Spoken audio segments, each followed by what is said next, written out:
And we're coming back to you live from the park. I'm Zach. And I'm Sean. Wow, we're back at the park. I have energy today. I don't sound like I'm speaking through a tin can. There's so many things. I told you you sound so weird. It was so bad.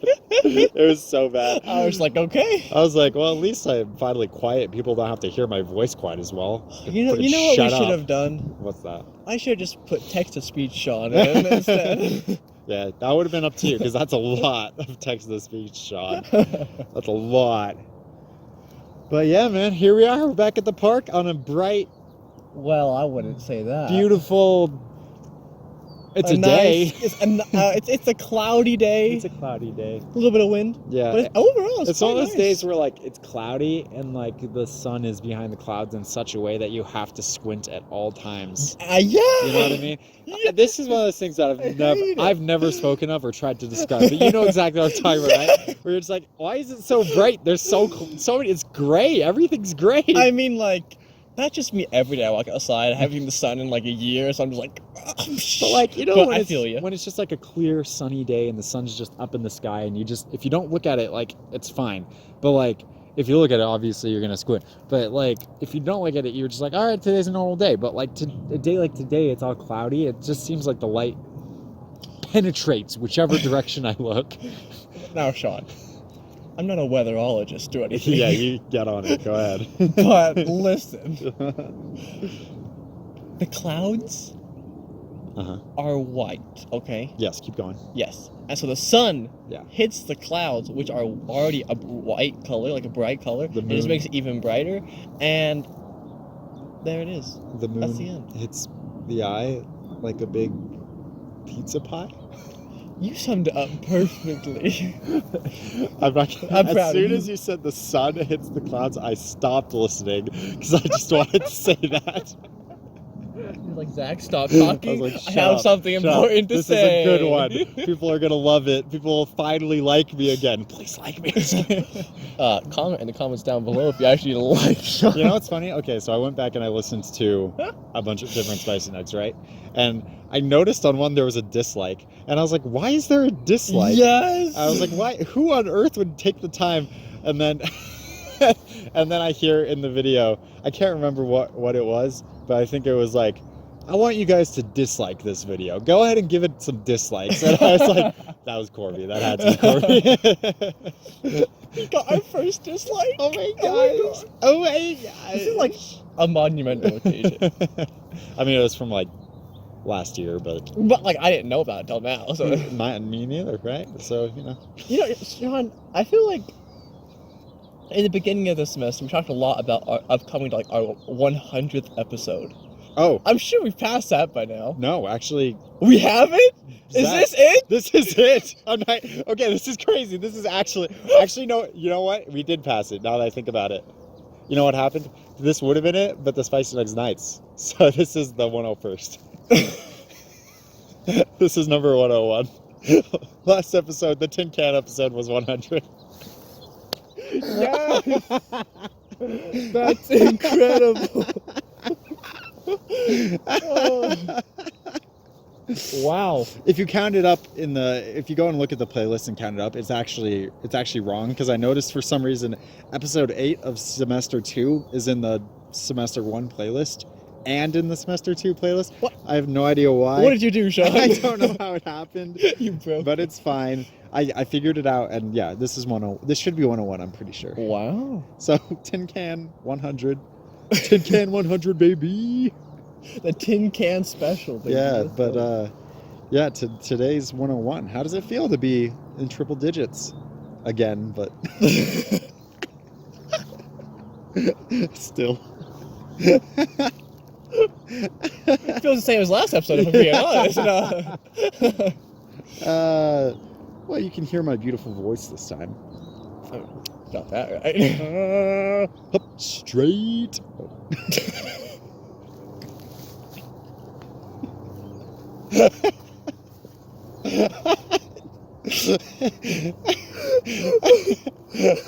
Yeah. You're welcome, Jacob. I got it in there. Jacob. You so weren't ready for that. What the fetch was that? And why am I dying? Why was that so funny? Up street. Jacob did that on their drive back from school today. And I was like, bruh, we need to start doing that because that's so funny. Wow. I was not prepared for that in the slightest. Oh, man. That was incredible. Thanks. I mean, well, credit goes to Jacob. He's the one that came up with it. I will always give that. It was Jacob's beautiful face. Up street. So, Is this the new thing? yes, it is. It's hilarious. It's like one of the best jokes I've ever heard. I didn't take a breather. Why is this so funny to me? It's just like well, here's the thing. You know what it really does? It puts in perspective people who go, gay. Because like we hear that and we're like, okay, whatever, 12-year-old, you know. But like, it really puts in perspective how stupid that sounds, doesn't it? It's just so dumb to make that either of those an insult, you know? Which is why I really want to do it. Dude, I'm gonna use that so much. It's so funny. You know, we can end the episode here. I'm so happy. Well, let me dig this a little deeper before you get into what you want to. Okay? Yeah. Zach and I, or Jacob and I, realized, you know, because like a lot of times the gay comes from a bully who himself probably is gay and is, you know, self-conscious about it, or you know, he's in denial. And so like, the concept of straight means it's coming from a person who is in denial about being straight. Straight?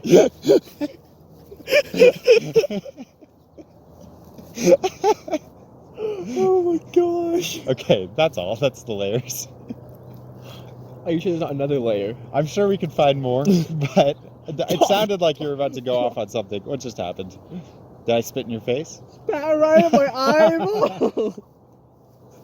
It was the wind. I had the wind behind me. It's just like pickleball all over again. Me and Jacob played pickleball, and it was so windy, and the wind was blowing against me, so I would hit the ball, and like, whew, and it like just stopped, and like, fuck! And then Jacob would hit it, and it was like, Sounds like a good time, man. Yeah, I won, clearly. Totally. Well, it's about skill at that point. Are you saying spitting in my eye was all skill? Is that what you're trying to imply here? Yeah, man, of course. I'm glad you noticed, is what I'm saying. Up straight.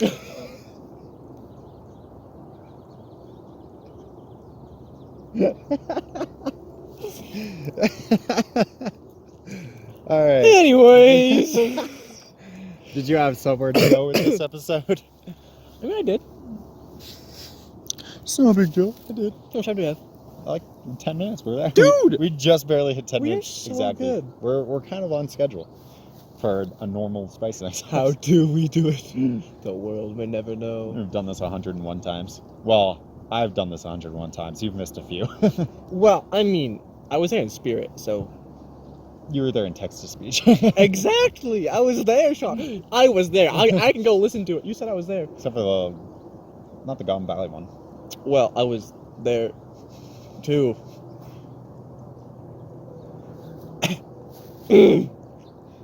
Anyway.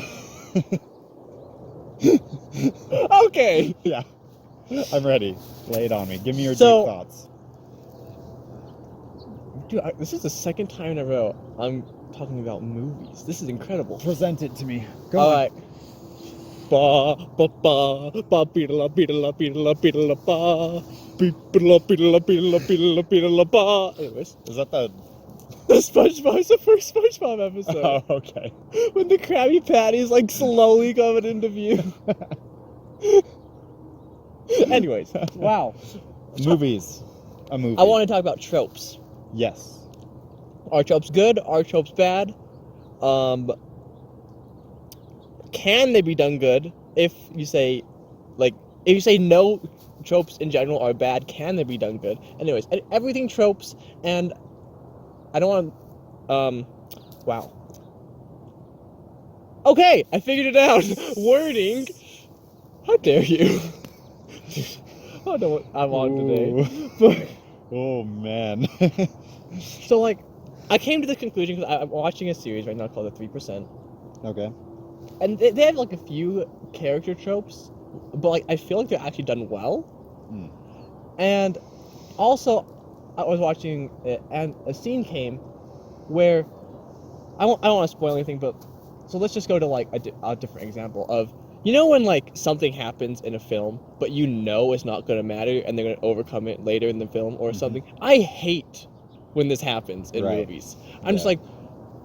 like, I get you trying to build up to it and like develop, but I feel like it's such a cheesy or like a cop out It way takes to get away there. any kind of meaning. Yeah, I'm just like, it's like, oh, they got to this in like the 3rd episode, and then like they're about to grab it, and then, oh no, they stand there in awe for the next 30 seconds instead of just grabbing the thing, and then the guards come running in, right? Right. I absolutely hate when that happens. I think what I hate most about it is when like this massive build up to this event, and then the main character gets there and they just stand there like in awe, even when Right. there's like maybe like this whole city is being burned Right. around them, and there's like Yeah. 30 seconds of slowly reaching out. Like, I hate these moments in Yeah. movies. So I want to talk about tropes. I want to talk about like almost tropes in scenes. In scenes. Okay. What's your thoughts on all of that so far? Your initial question is, are they good? Are they bad? Can they be good? You know. Yep. I think they can be good, actually. But I also think it's kind of hard to make them good. Because the whole point of a trope is it's been overdone, which means at one point it was done the first time, right? And I think what can happen is, and I think what I've seen happen, what comes to my mind is actually Stranger Things. When it first came out, people were all like, oh my gosh, this is so crazy. Like, everyone was really flipping out about Stranger Things when it first.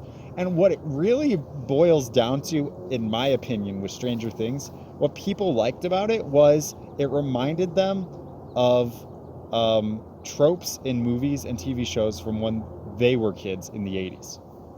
Because it was the kids on bikes, it's the Goonies, it's the Sandlot. They're going out and they're getting into shenanigans, but there's also like the larger threat of the Upside Down and all that stuff with the cool monster design, which I think added to it. So not only did it harken back to, I think, an older age, hitting on the nostalgia of that trope, which has kind of been lost recently, although now that Stranger Things happened, it's been happening more and more again. But like, it had been lost for a while, and so they brought it back in a way. It was like reintroducing the trope, but then adding those other elements onto it. The really good monster design, the intriguing story, that kind of thing. So I think that was one example, at least, of where a trope was actually done well, but in doing it well, it also unlocked the trope once again to just start happening again. See, and I think tropes are done for a reason, because I think they work. Yeah. Or they can work, I should say. I think a lot of the times it's really easy just to have the same boring generic trope, and like this is like, oh my gosh, you're doing this again, okay. But I totally agree. I feel like tropes can be done right, but like, do you think something has to be added to the trope to make it work? No, I don't think so. Stranger Things was an example where it was added, but I think there's plenty of other examples where you don't really add anything and it still feels good. For instance, let's get into video games. The idea of a just normal Mario platformer, okay? And not even the 3D ones, let's just leave it side-scrolling. Yep. We're talking the Left original. Yeah, we're talking Mario World. Even the new Super Mario Brothers, those are tropey games. They're just a cliche. It's the exact same Mario game every time. It's just a platformer. even the like items they add, or the new power-ups, like, how much do they really matter? It's still just Mario. Like, okay, he can shoot ice now, or he has a cape so he can spin around, but it's still just Mario, right? Moving right to left. But it totally works. Those games, like, I mean, let's just be straightforward. It doesn't matter if you're playing the first Mario or New Super Mario Wii U or whatever the newest one is, right? it's just a fun game. It's just a good time. It's not like the most mind-breaking thing in the world. It's not going to change your life probably, but it's just a good time. So you're right. I think it totally works. And there's nothing wrong with it in particular, at least in that case. But like, you know, I think people want to see new things. So what do you think the difference between, say, a trope like a 2D platformer that is just like everyone can just enjoy a 2D platformer? So why are some tropes like we like them just for how they are, and others just like, because like there's a million 2D platformers, but nobody says like, oh, I despise 2D platformers now, right? Right. But, like there's all these character tropes and stuff like that where like people are like, I'm so sick of this. I think, let me put on my I know everything die. Oh, dude, you brought it with you? Ah, there it is. Tighten it nice and tight. What I think it is that trope with the 2D platformer is, you know, it's just a game, and nothing's hindering your progress in the game. Nothing's stopping you from having that fun. Whereas the one you mentioned, where it's, you know, the fake dramatic tension to build up, you know, the 30 seconds of staring at something, that halts everything that's happening in the movie just so that everything else behind can catch up. It causes a stop, and like, sure, it's like a moment of or whatever, but like it's still like we're gonna freeze and we're gonna look at a thing, and it stops the tension. It stops like everything that's happening just to let everything else catch up, and it feels, I guess, cheap in a way. That's what I think, at least. There was one of those moments in the series I'm watching right now, and for that whole tension, like the whole build up to this moment, you know that you're not going to get the answer, or like, you know, like they're not actually going to achieve what they're trying to in that moment, because it's been so overused. And I feel like it can kind of go back to originality. We talked about that a while ago, but it's just like, if that was the first time a director had used that, it would have been like, oh my gosh, that was incredible, right? Like that was right. But I almost feel like it's just not original anymore, and it's so overdone. We are expecting it to happen, and because we expect it to happen, it like loses its Brings effect. me back to Wit's story at the end of The Way of Kings, where he talks about what is it we value most in creating things, and he says it's not originality, it's not like the best thoughts, it's not the most creative ideas, it's just who comes up with it first. Who did it first? Yeah. Who did it first? Which is why we look back at games like I don't know, Super Mario 64 or Ocarina of Time, and we're like, those are incredible. You know, we're like, oh, those are some of the best games. But then we take just a few years forward after Ocarina of Time came out, and they released Wind Waker, and it's, I mean, not gonna lie, basically the exact same game, but you're on the ocean now, and everyone hated it initially. Even though it was the exact same, it was just done again. Which is not to spit on that game, because I love that game to death. But like, I think that's what happened, is a lot of people are like, this is the same game, but also they were expecting other things. But anyways, that's an idea. When you were just talking about like doing things first, I think it's because we were talking about Super Mario. There was this game it was only on Linux machines, and it's like basically a straight ripoff of Super Mario, but you were a penguin, and the levels were all ice, and you'd even get to a castle at the end of the levels, and got more difficult, and there's enemies to avoid, and me and my sister loved this game. But like, I guarantee most people have no idea what I'm talking about. Yeah. Even though like it's basically just a reskin of Mario. Yeah. But like, I wouldn't say that game is like, it is just a 2D platformer, but I wouldn't say it was good. Good. It was a Mario clone, right? Yeah, like, and that's what it was supposed to be, and so just the idea of who does it first, right? Like, that's what we value. I think is shown a lot in this example, just because like everyone loves Mario. But say this Linux game came out before Mario, right? Everyone would probably love this game, and Mario would be just a clone, which is in a whole different universe. That'd be so weird to think, right? Right. Because Mario is huge. So I don't know. I feel like that whole idea totally happens with Tropes, where it's just like the first time it was absolutely incredible, and then it's just so overdone. We got waved at by a small child. You got waved at? To build off of that, and to kind of go back to what I said at the beginning about Stranger Things, I think what people are trying to do and what often do to still use the trope, but to make it feel fresh, is to add something to it. So that concept of a Mario clone. I used to love to play just like Flash games online, right? Of course, because how could you not? One of my favorite games online, it was called, oh crap. Oh no. You got his favorite game. It's over. I can't remember what it's called. It's fine. It was from a website called nitrome.com if anyone wants to try to find it, although Flash is dead, so whatever.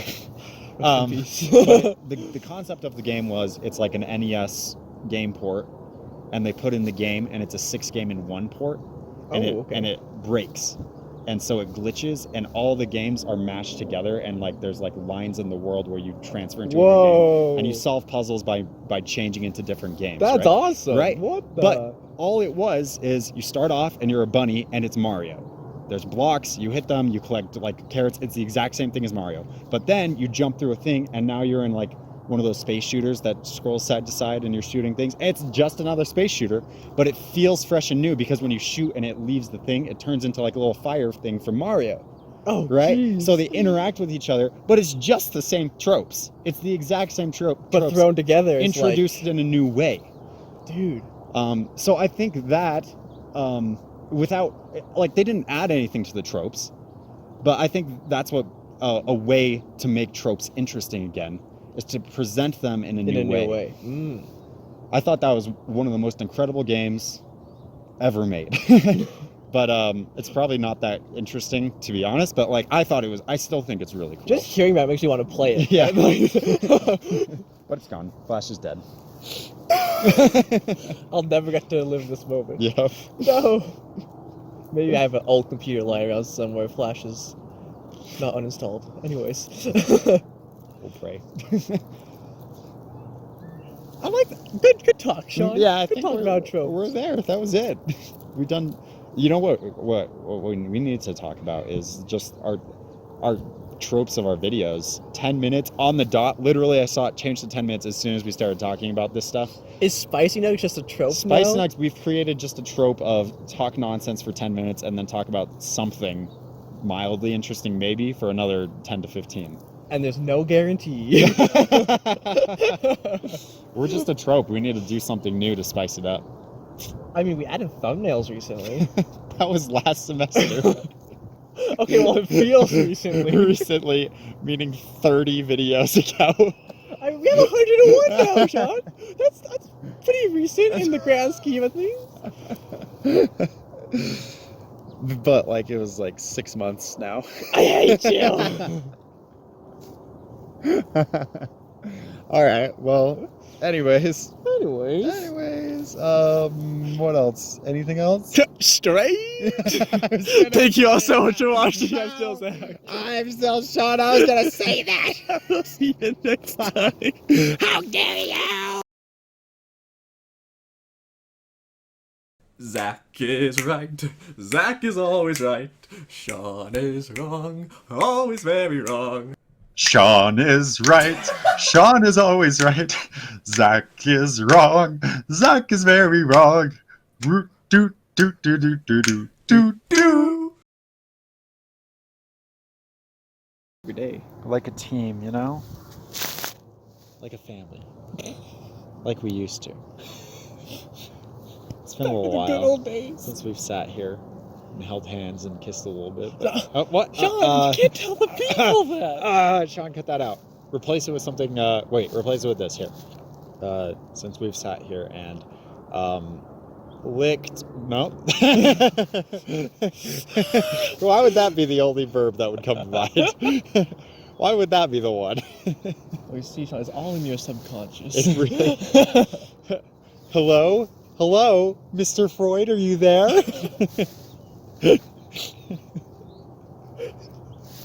What's I don't know that? why. Hello? I just imagine this sound of like someone licking the phone.